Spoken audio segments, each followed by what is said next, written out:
Ladies and gentlemen, boys and girls, it's that time again.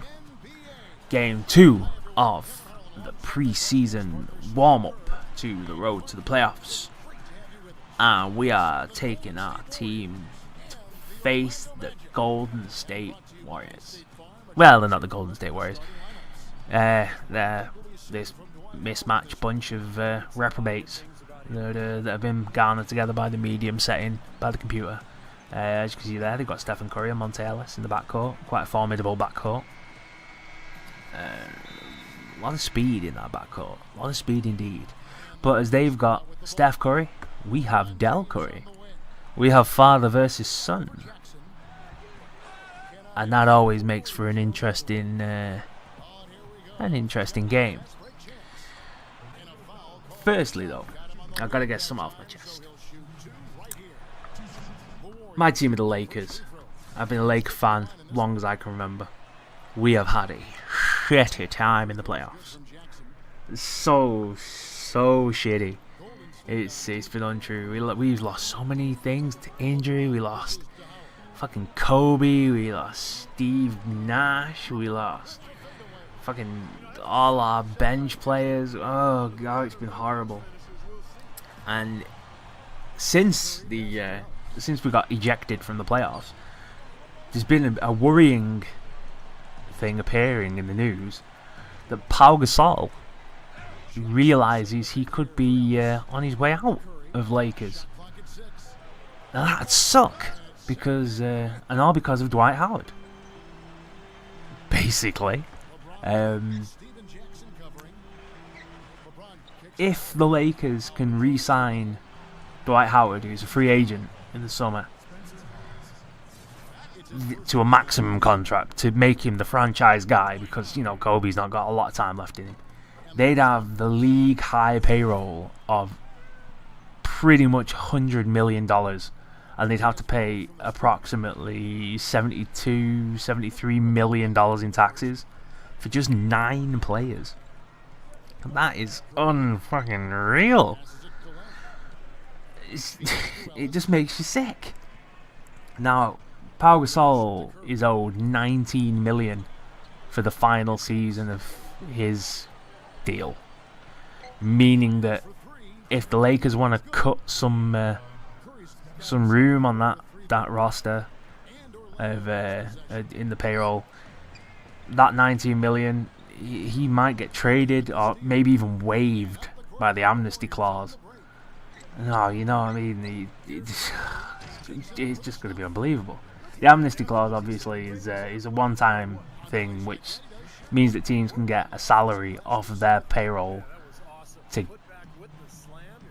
help with the salary cap purposes. You know, you can still pay the player, and you avoid the increased tax.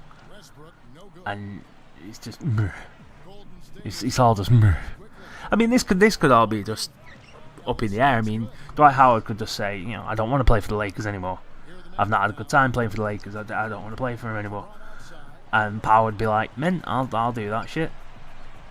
But it's pretty much, he'd be mental not to re-sign, because he's going to be the franchise guy. And the Lakers are one of those teams. The Lakers are like Man United, and they're always going to be up there. No matter what, the Lakers will always be associated with good things. And they'd be insane not to sign Dwight forever. You know, they want to keep Dwight because a big man in the middle who is amazing at what he does is invaluable. Look at Shaq. Shaq O'Neal was, in my opinion, probably the best centre the game has seen for what he did. I mean, you've got your free scorers like Wilt Chamberlain, and then you've got your like epic fucking rebounders and that. But Shaq was a bit of everything. He got his blocks, he got his rebounds, he didn't get his free throws, but he's got his points, he got his rebounds, he got his steals, he got his assists. He motivated the team, and he worked well with others. Now Dwight's learning still. There's issues with him being a bit of a bell end, would probably be the word.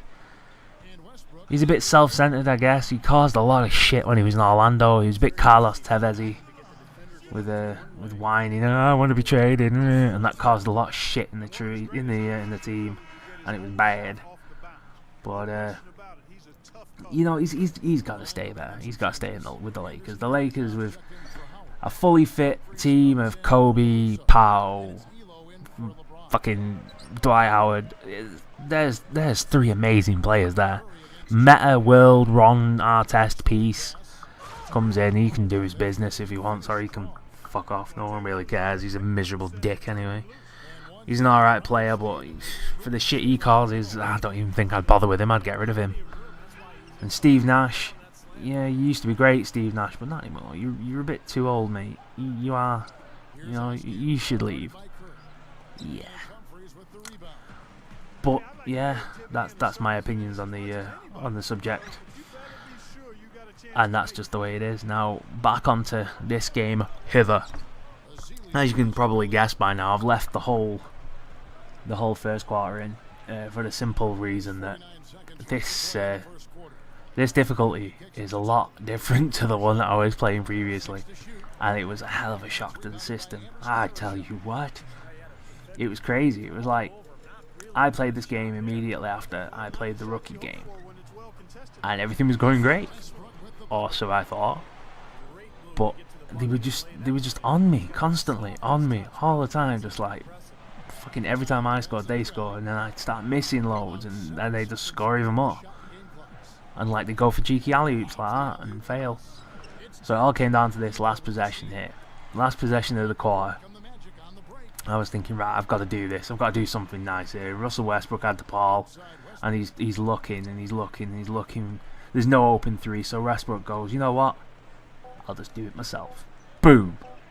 Hits the last second 3-pointer to go in at the end of the first, up by a point. Now, for me, that was quite a big thing, because that whole quarter I'd been in the shit. And yeah, that was quite nice. Even just that 1-point lead was enough for me. That spurred me on to just really go for it. Now the rest of the game, obviously, I've clipped down into highlights for you, because I'm sure you don't want to see the rest of the thing just all one after the other boredom. So I just clipped it down for the best bits. I've cut out all the free throws that we got, and the free throws they got, and the stupidness that happened. But I've left in the nice things, and some very weird shenanigans. That thing with the ball happened again, you know, when I hit it off the guy's foot. Yeah, and this dunk here.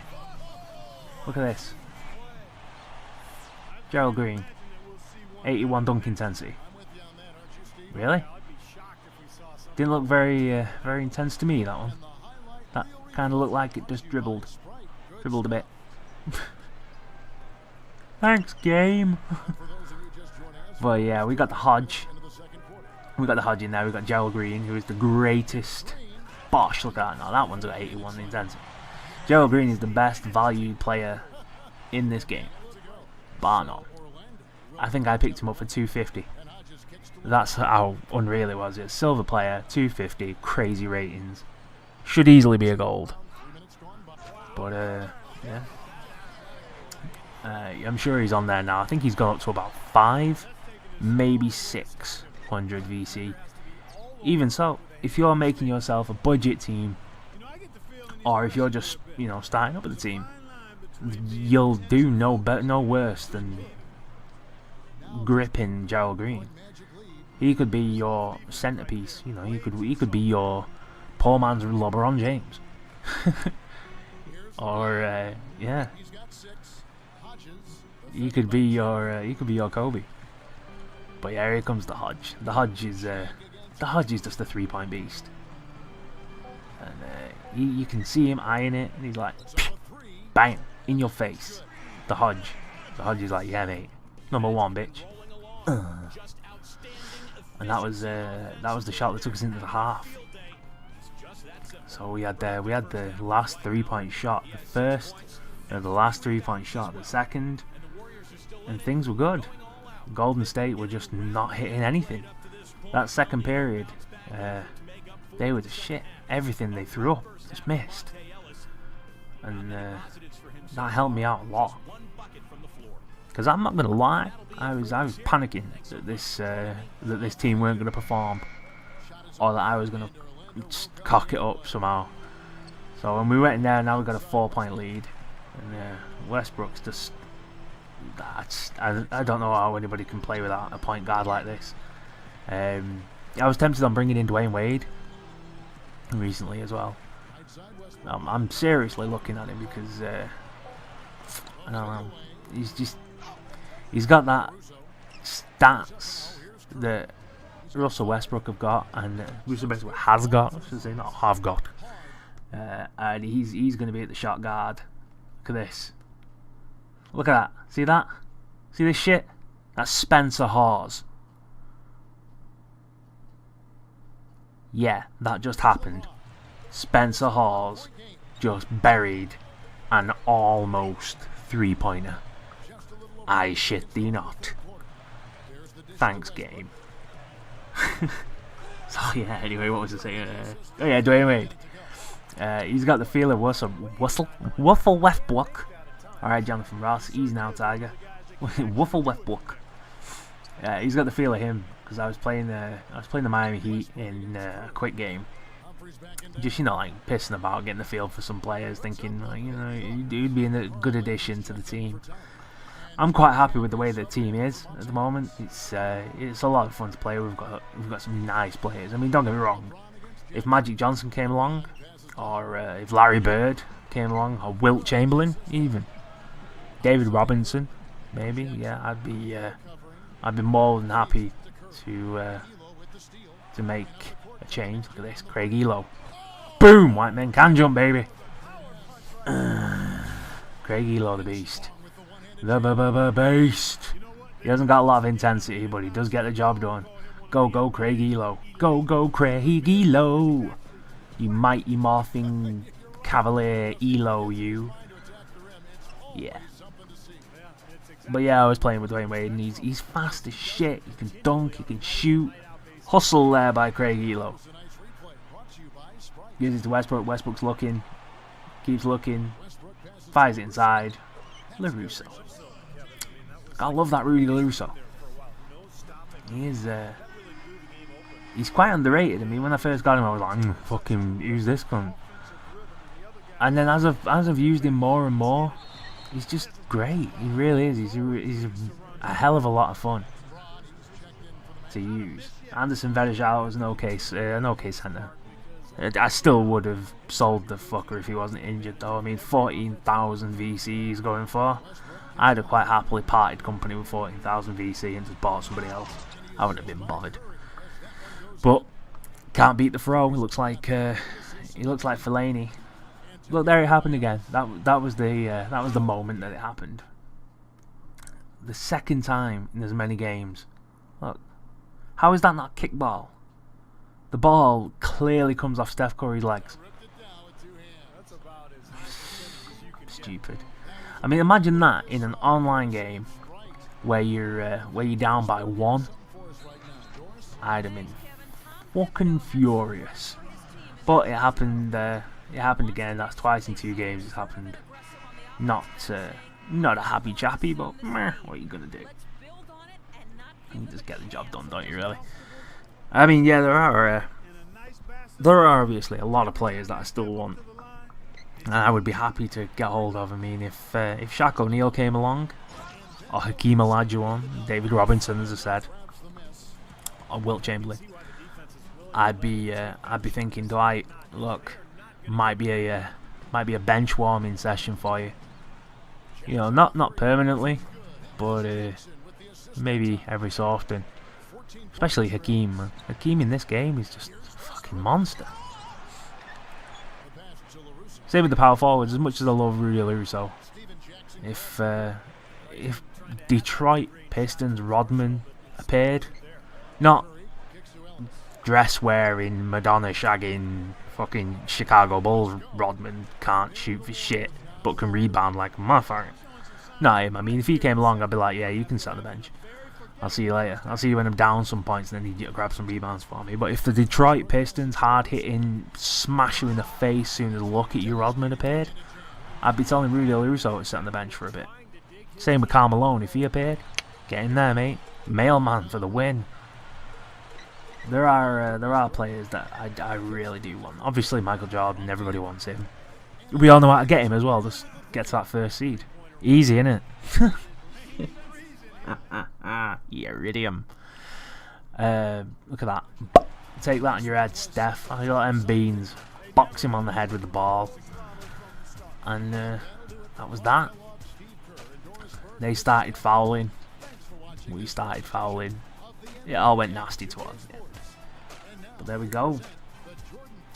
Second game over and done with. Man of the match, Russell Westbrook. We'll give you the full-on replay there, Russell, because you're injured and we love you. We love you, Russell. We love you. You do wonderful things, Russell. Wonderful things. Okay, join me again for Game 3 when it's All-Star time. You should see the team that they bring. Fucking hell. I'm telling you, I nearly pooed myself. Peace!